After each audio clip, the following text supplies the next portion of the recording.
sumber keselamatan. Ya. Jadi saya harus mengikuti langkahnya sedapat mungkin supaya saya selamat. Jadi sejauh ini saya desisi itu masih benar. Dan yang terakhir ini karena tidak boleh lama. Keberhasilan seseorang juga memiliki relativitasnya. Ada direktur IMF yang skandal seks itu pernah bilang bahwa hubungan di Washington. Kehidupan keberhasilan seseorang memiliki relativitas kehidupan yang tidak terpecahkan manusia.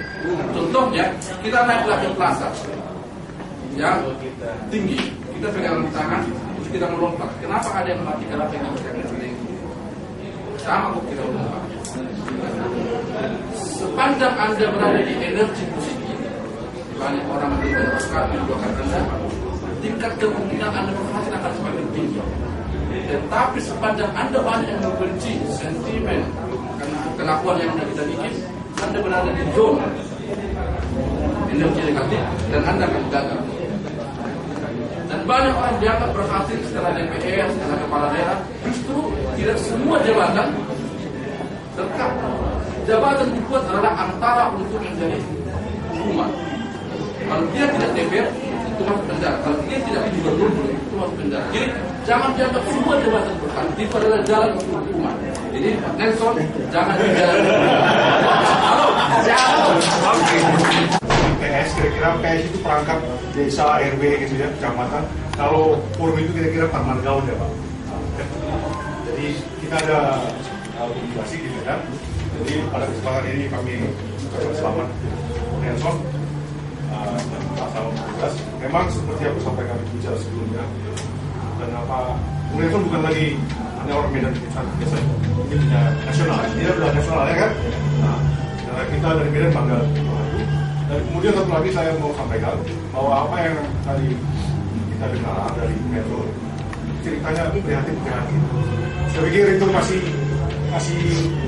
gambaran sebagian dari kita adik-adik gitu. Tapi saya mengajak kita semua karena memang kita bantu dia. Ya kan? Kita bantu dia artinya kita bukan lagi prihatin. Kita sudah punya Bawaslu. Kita punya direktur kita punya dokter, kita punya notaris, kita punya pengacara, kita punya ahli pakaian, semua kita punya. Tidak saatnya lagi kita untuk kreatif. Menurut saya, ya kan? Pengusaha kebun, ya kan? Kita mau buka tangan jam seperti kita ya. Jadi itu yang mau saya sampaikan. Marilah kita sama-sama kita membantu. Dan saya rindu saat berikutnya ke depan ada undangan seperti ini, katakan undangan baru, undangan untuk proyek baru, ya kan gitu kan? Jadi bukan hanya undangan untuk apa namanya hiburan, undangan itu maunya undangan yang lebih membangun lah kita senior semuanya. Saya kira nggak perlu harus cabang, harus kerja seperti ini lah, cabang itu enak. Jadi ada kebanggaan kita menghadiri acara seperti ini. Ke depan juga ada kebanggaan kita menghadiri acara yang lain lagi. Saya kira itu terima kasih banyak. Saya mau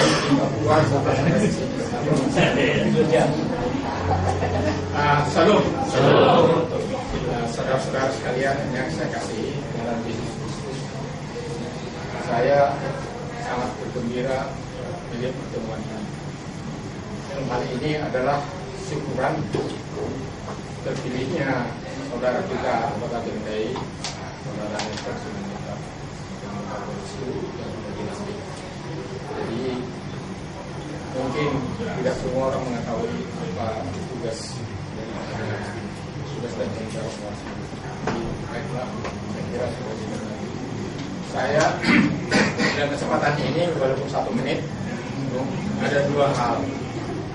Kemarin yang penting bagi kita demokrasi di Indonesia ini telah ditentukan undang-undang pemilu berhubungan juga dengan Bawaslu ini.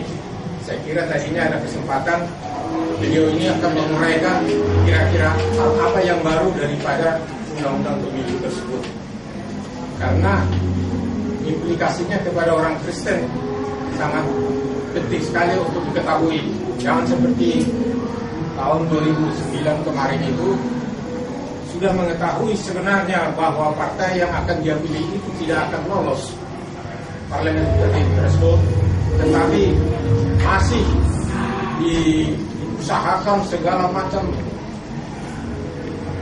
materi dan koneksi untuk supaya gol ke DPR. Nah, ini supaya kita orang Kristen di daerah-daerah Kristen supaya perhatikan bahwa parliamentary threshold sudah menjadi 3,5% dan berlaku nasional. Kalau 2009 hanya untuk pusat, ini sudah nasional di daerah. Jadi DPRD juga sudah nanti akan sampai itu partai yang ada sekarang ini mungkin dengan 3,5% nggak akan tercapai. Itu tadinya saya pikir, makanya saya agak terus datang ke sini.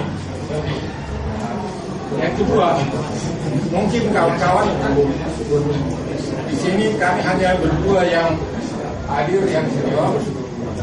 Saya masih terikat batin dengan GMKI ini karena memang waktu saya menjabat pimpinan GMKI ini banyak kesulitan yang karena zamannya waktu itu sangat sulit, yaitu zaman Nasakok tahun 62 sampai dengan 65-66. Saya di situ menjadi pimpinan GMKI, jadi ketua umumnya.